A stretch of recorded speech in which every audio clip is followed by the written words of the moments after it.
제가 젊은 시절에 뭐 대학 다닐 때라든지 아니면 뭐 결혼하기 전에 뭐 가끔 이제 집에 안부 전화를 드리면 자주 듣던 말이 있습니다.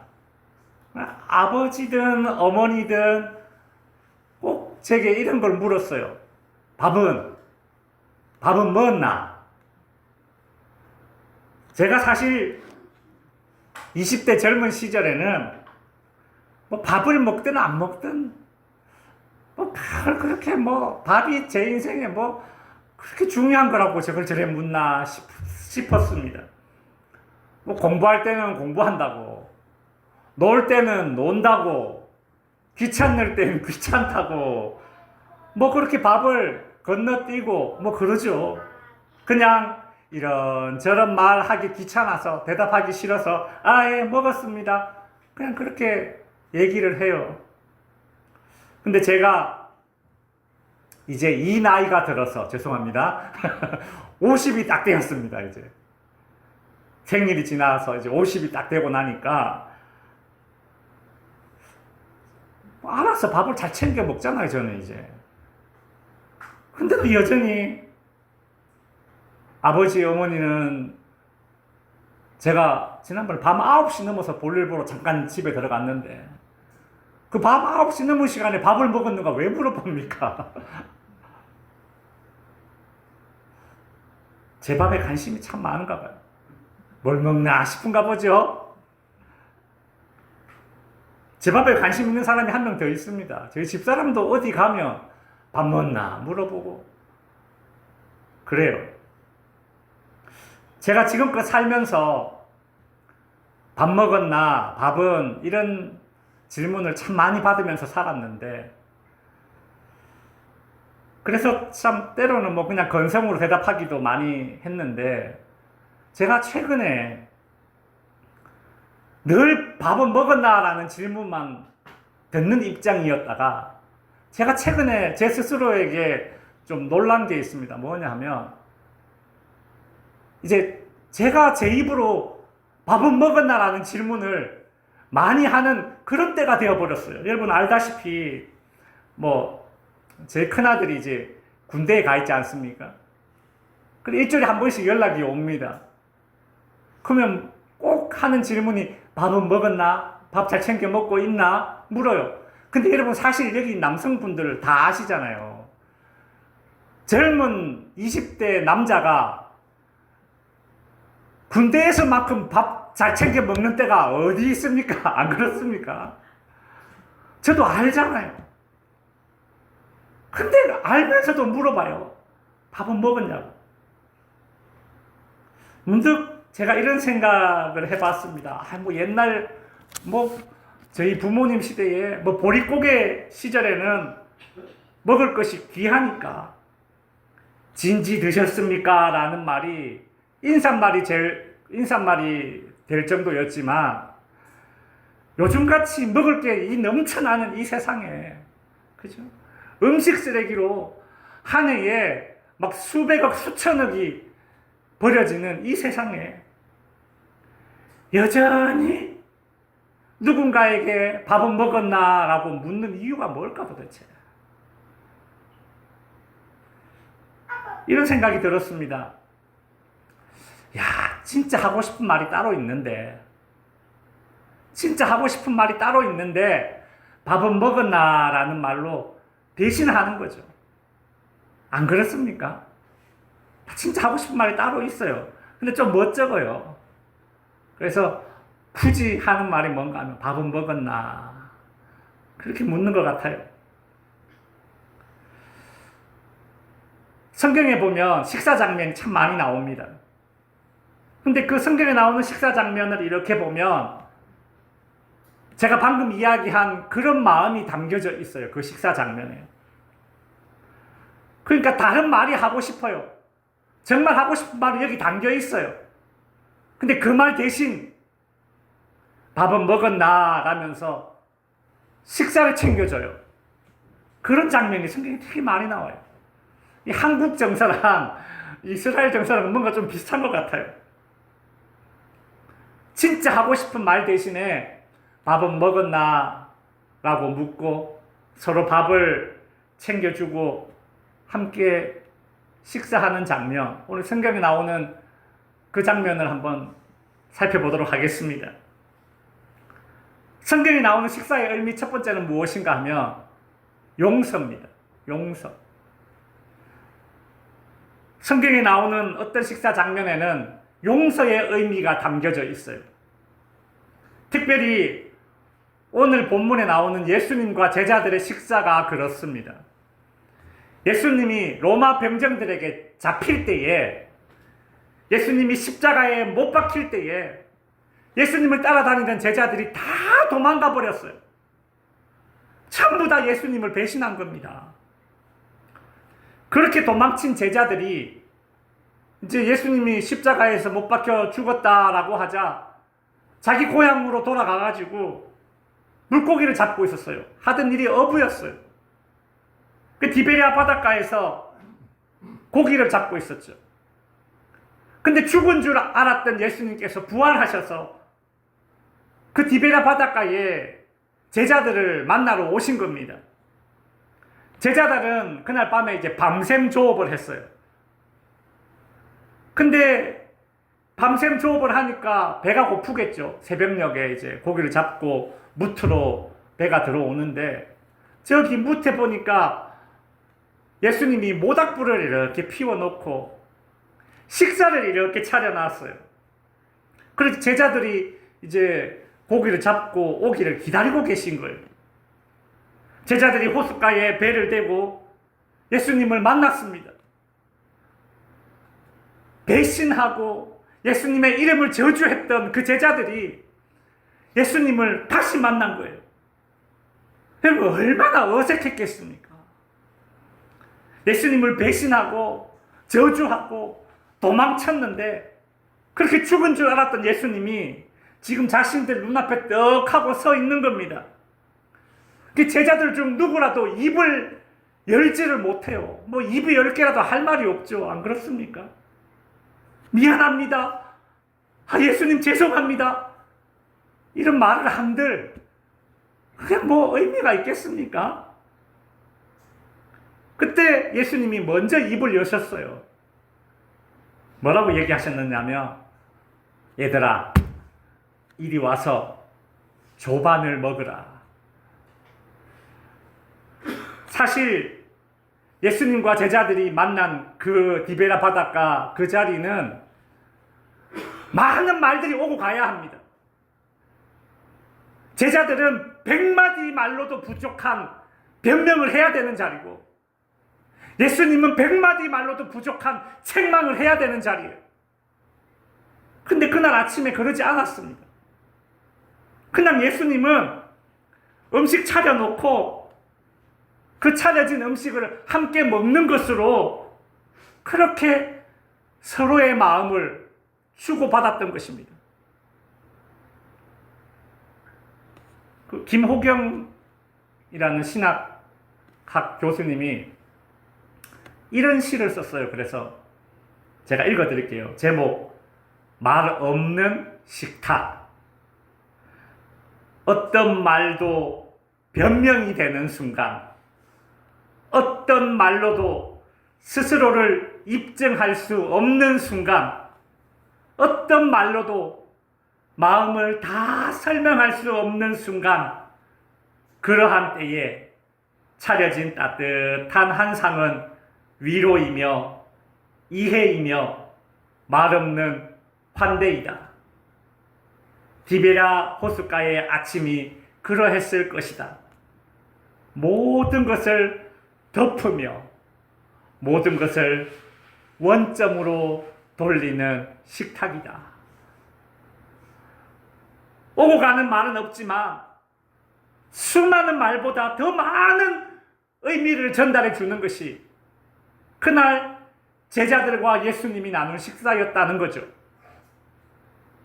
베드로와 제자들에게 예수님이 차려주신 그 식사의 의미는 나는 괜찮다.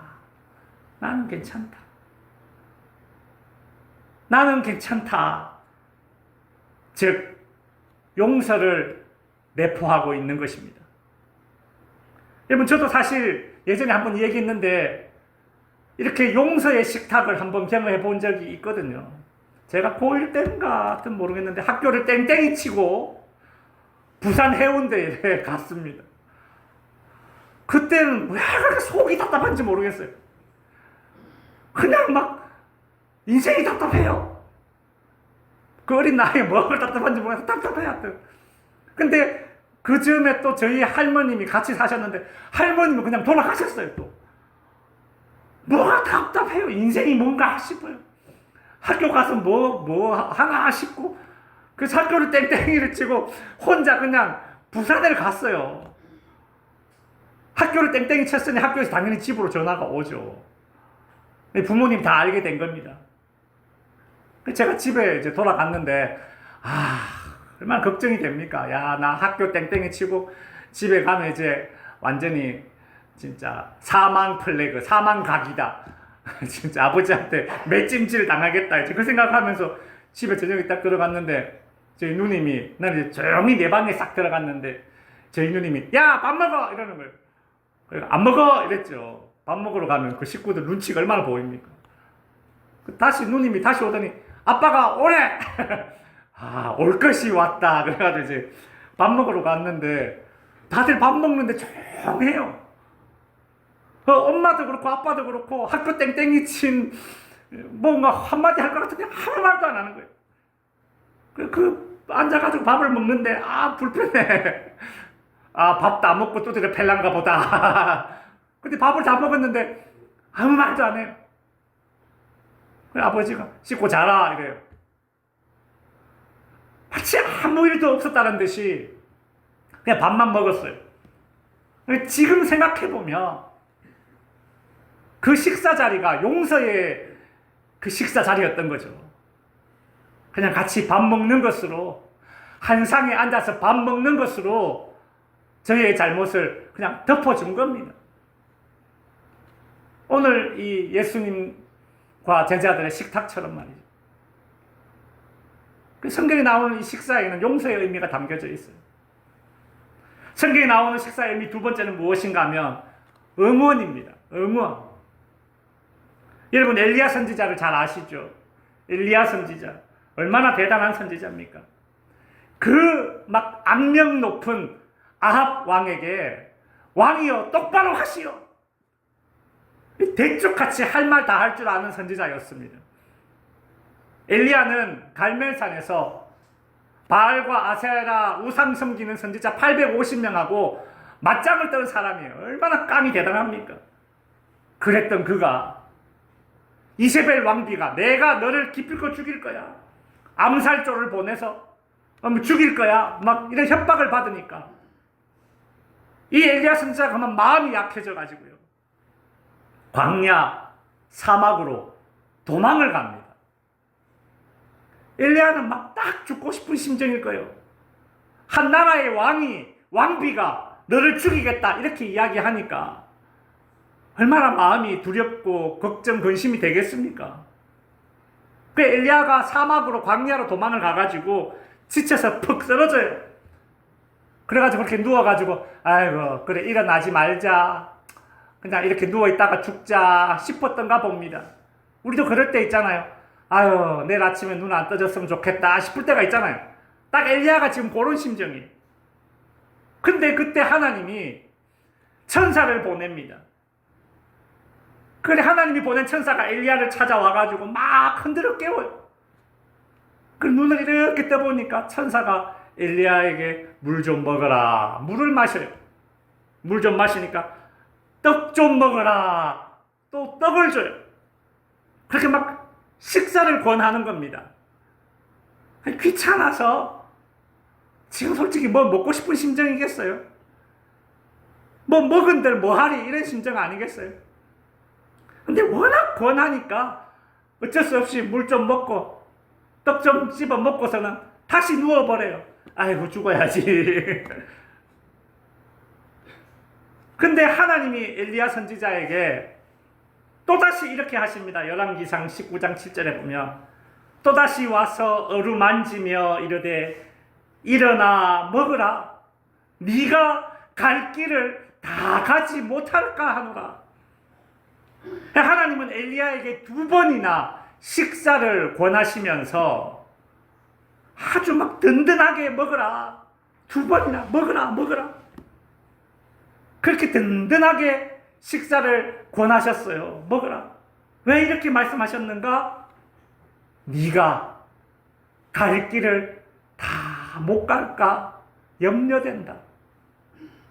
네가 가야 할 길 힘들지만 이거 먹고 좀 힘내라. 나는 네가 이 광야에 도망쳐와 숨어도 괜찮다. 나는 너를 응원해. 그러니까 이거 먹고 좀 힘내서 다시 한번 걸어가 보자. 여러분, 하나님이 엘리야에게 이렇게 밥상을 차려주시면서 일어나봐, 이것 좀 먹어봐 하신 그 말 속에 응원의 메시지가 들어있는 거죠. 실패하고 좌절하고 내 자신이 참 초라해 보여서 그냥 아이고 죽는 게 낫겠다 싶고 그렇게 인생의 끈을 놓으려고 할 때에 밥은 먹었니? 누군가의 이 말 한마디가 여러분 사람을 살릴 수 있습니다. 오늘 내가 어떤 사람과 함께 나눈 그 식사 한 끼가 그 사람을 살릴 수도 있다는 거죠. 어떤 시인이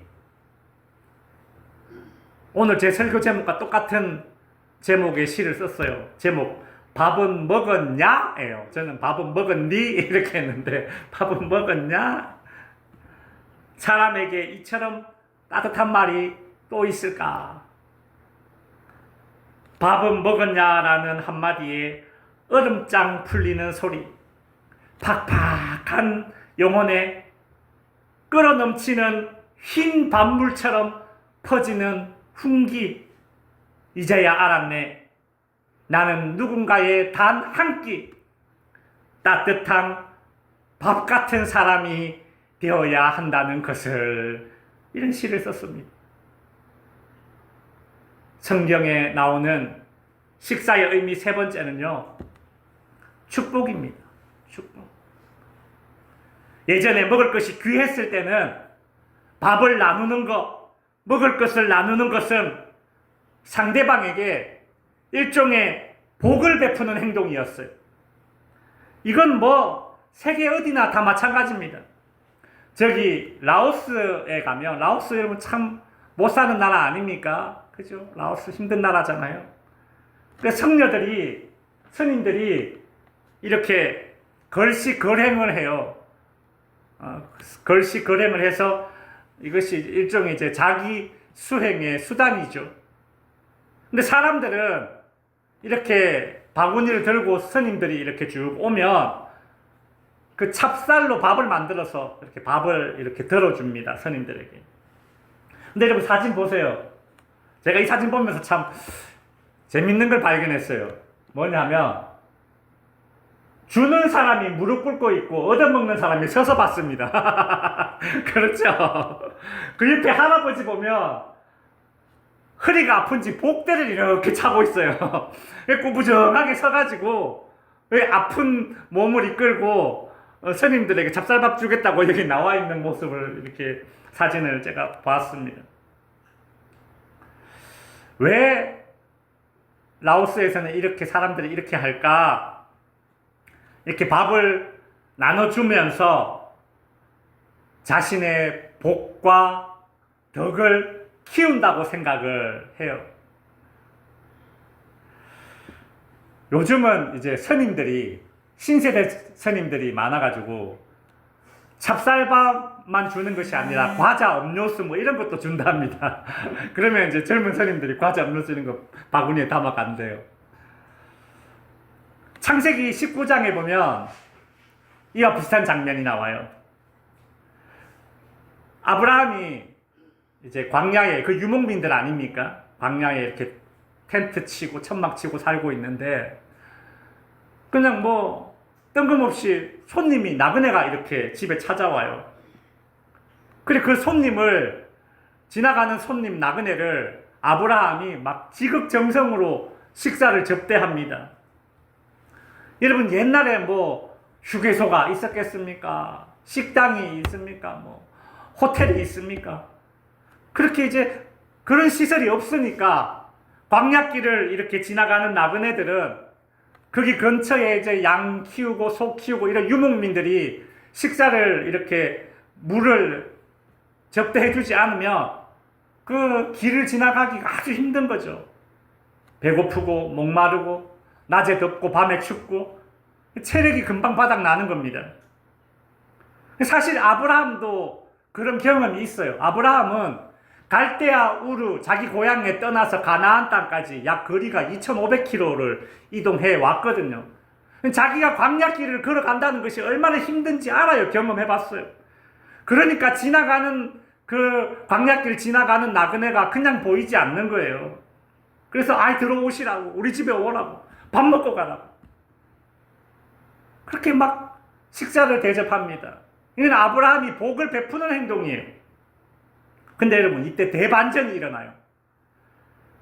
나그네에게 풍성하게 음식을 대접해서 아브라함이 자신이 복을 이제 베푼다고 생각을 했는데, 내가 저 나그네에게 복을 베풀어줘야지. 근데 오히려 아브라함 자신이 더 복을 받습니다. 그 나그네가 알고 보니까 천사였어요. 하나님이 보내신 천사였어요. 그렇게 음식을 다 먹더니 천사가 하는 말이 이 아브라함에게 복을 베푸는데, 너희 집에 아브라함, 너희 집에 아내 사이에 아직 자녀가 없구나. 내년 이맘때에 네가 품에 아들을 안고 있으리라. 이런 복을 베풀어줘요. 여러분 그래서 아브라함과 그 아내 사라 사이에 1년 뒤에 정말 이 약속대 하나님의 약속대로 아들이 생깁니다. 여러분 그런 겁니다. 밥을 나누고 식사를 대접한다는 건 복을 베푸는 행동이자 동시에 복을 받는 행동이라는 거예요. 근데요, 뭐 그거 먹을 것이 귀하던 시절에만 해당되는 거 아닙니까? 요즘은 뭐 먹을 것 차고 넘치는 시대에 무슨 먹을 걸 나누는 게 그렇게 큰 복이 됩니까? 그렇게 생각하면 안 된다라는 겁니다. 마태복음 25장에 보면 말세의 때에 즉 예수님이 재림하시는 날, 심판의 날에 일어날 일들을 예수님께서 예언하는 장면이 마태복음 25장에 나오는데, 그때 예수님께서 의인들에게, 즉 천국 갈 사람들에게 예수님이 이렇게 말씀을 하세요. 마태복음 25장 31절에 보시면 인자가 자기의 영광으로 모든 천사와 함께 올 때에 이르시되 내가 줄일 때에 너희가 먹을 것을 주었고 내가 목마를 때에 마시게 하였고 내가 나그네 되었을 때에 영접하였다. 그러자 그 천국 갈 사람들은 이렇게 대답합니다. 아이고 예수님, 우리가 언제 예수님께 먹을 걸 주었고 언제 예수님께 마실 걸 주었습니까? 우리는 그런 적이 없는데요. 그때 예수님이 이렇게 대답을 하십니다. 40절에 보시면 내가 진실로 너희에게 이르노니 여기 내 형제 중에 지극히 작은 자 하나에게 한 것이 곧 내게 한 것이다. 예수님은 지극히 작은 자, 즉 무시하기 쉬운 자, 사회적 약자들을 먹고 마시게 하고 식사 대접 한 번 한 거, 이게 예수님을 식사 대접한 거란 말입니다. 그렇게 칭찬하시는 거예요. 예수님이 언제 이 말씀을 하신다고요? 종말의 날에. 종말의 날이 언제인지 모르겠지만 지금 우리 얼마나 풍요롭습니까? 먹을 게. 그러니 보십시오. 음식을 나누고 식사를 대접한다는 것은 먹을 것이 없던 시절뿐만이 아니라 먹을 것이 풍부한 시절에도 모든 시대를 초월하여서 이것이 복이 된다는 사실입니다. 이제 말씀을 정리하겠습니다. 요즘은 참 손님 초대해서 함께 밥 먹는다는 게 참 힘든 시절입니다. 뭐 사생활, 프라이버시 그런 시대 아닙니까? 그래서 베드로는 이 마지막 시대에, 즉 말세에 이래 될 걸 이미 예견했어요. 베드로전서 4장 7절에 베드로는 이런 말을 합니다. 만물의 마지막이 가까워왔으니, 말세가 왔다라는 거예요.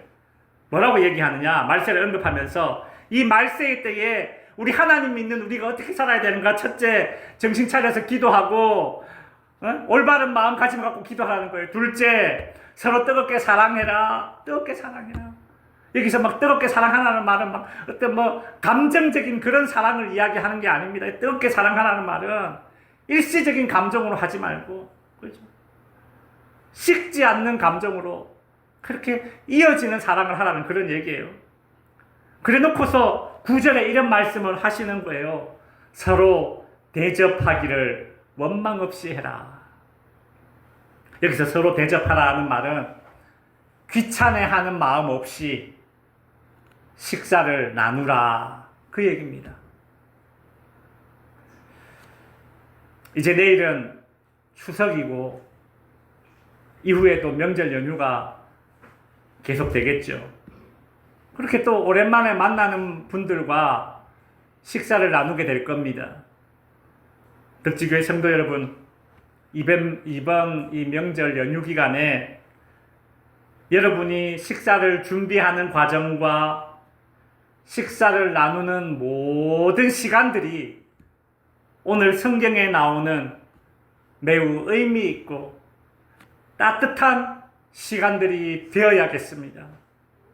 이번 명절 덕지교회 성도님들이 하는 모든 식사는 괜찮아, 다 이해했어 라는 용서가 담긴 식사. 그랬구나, 우리 이거 먹고 한번 힘내보자, 응원이 담긴 식사. 축복을 나누고 축복을 되돌려 받는 하늘 축복이 담긴 그런 식사가 이번 추석 연휴 가운데 우리 성도님들의 가정에 충만하기를 주님의 이름으로 축원드립니다. 기도하겠습니다.